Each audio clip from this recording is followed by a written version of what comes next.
According to first-hand accounts and government briefings, this is the precise order of Charlie Kirk's final moments at a Utah college event, so pay close attention. If you want the most realistic picture of what actually happened, stay with me the entire time. In this case, every second matters. It is early afternoon in Utah Valley University's outdoor courtyard in Orem, Utah. As the throng builds, thousands of residents and students swarm around a simple table under a white tent.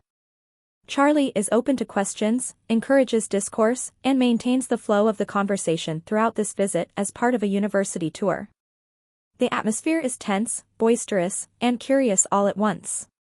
People chant. The phones are operational. Holding a microphone, ready for whatever happens next, he tosses a few hats into the throng. The questions begin.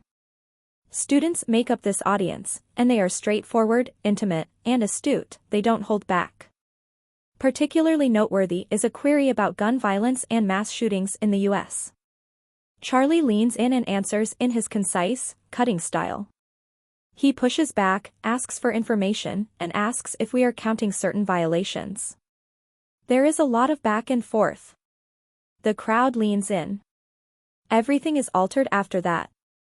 A solitary crack cuts the sound. The heartbeat is not moving. Confusion and shouting follow shock.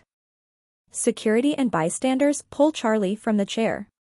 They quickly move him into a nearby SUV and drive him to the hospital. On campus, the conversation turns into a lockdown. Students congregate covertly. There are a lot of police cars in the courtyard.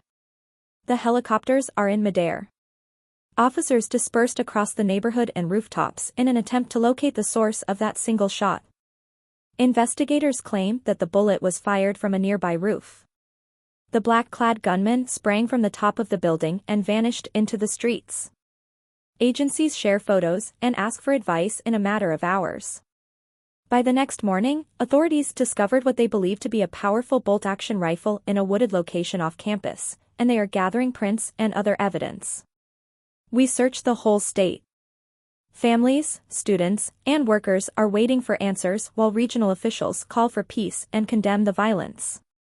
Less than 2 days later, the break takes place. Investigators locate a 22-year-old suspect after a brief manhunt and use information from people close to him to capture him. Before the shooting, he had arrived on campus that morning, changed there, and climbed stairwells to the roof, according to officials. Authorities said they are still investigating his personal background and online activity, even if the motivation has not yet been determined. They observed that his political beliefs differed from his family's. One shot ended the nearly 3,000 people at Utah Valley University. The figures made the size more understandable. A debating table is no longer present. There is silence in the courtyard. In a memorial, flags and flowers bloom. A sobering analysis of safety follows, covering how events are protected, how viewpoints and rooftops are secured, and how a small element can have a significant impact on dozens of people's lives. On campuses and social media, this is followed by arguments and tears. The country is flooded with tributes. Messages are sent out by national leaders.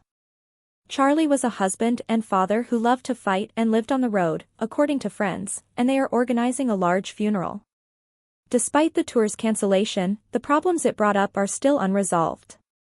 Among the difficulties people encounter are speech, safety, and how to spread views without singling out specific people.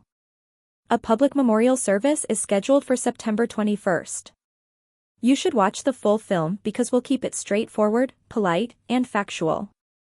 We'll go over the full timeline, what investigators say happened minute by minute, and the changes that universities are currently considering. Not a whisper. Don't place blame. Only what has been confirmed and is known. If you think it's significant, watch the entire thing. Then, tell me which part of this timeline most appealed to you and why.